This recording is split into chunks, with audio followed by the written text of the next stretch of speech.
छोटे मोटे इख्तिलाफात हो सकते हैं, लेकिन पीटीआई का एक लीडर इमरान खान है।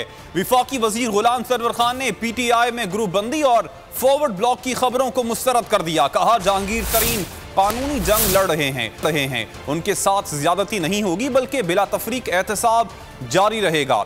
उनका कहना था कि रिंग रोड में उनकी और उनके खानदान की कोई जमीन नहीं। अगर कोई मुलव्विस हुआ तो कार्रवाई जरूर की जाए।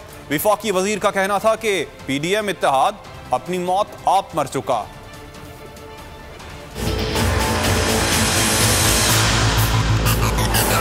पीटीआई में एक ग्रुपिंग का तासुर दिया जा रहा है। पीटीआई के अंदर कोई ग्रुपिंग नहीं, और जहांगीर खान तरीन खुद पीटीआई है, और एक बार नहीं कई बार बरमला वो कह चुका है कि मैं खुद पीटीआई एक है, पीटीआई एक रहेगी। पीटीआई का लीडर एक ही है, वो है इमरान खान। एहतसाब का अमल ये भी अक्रॉस दी बोर्ड होगा, हर किसी को इसमें गुजरना होगा, चाहे को अपने चाहे को अपोजिशन से उसका ताल्लुक। मैं और मेरे ख़ानदान का ना तो इस अलाइनमेंट के साथ कोई ताल्लुक, ना कोई ये वहाँ हमारी किसी ज़मीन की ख़रीदारी है, ना हमने कोई ख़रीदी है, ना बेची है, ना है। मुख्तलिफ अदारे मौजूद हैं, चेक कर रहे हैं। एक मुतालबा मेरा कल भी था, एक मुतालबा आज भी है कि प्रोजेक्ट ड्रॉप नहीं होना चाहिए। पीडीएम अपनी मौत खुद मरी, और जो हम पहले दिन से कह रहे थे वही हुआ कि इनकी आपस में भी अमानगी नहीं है, कोई एक प्रोग्राम नहीं है, कोई एक मंशूर नहीं है। ये इकट्ठे रह भी नहीं सकते और इकट्ठे चल भी नहीं सकते।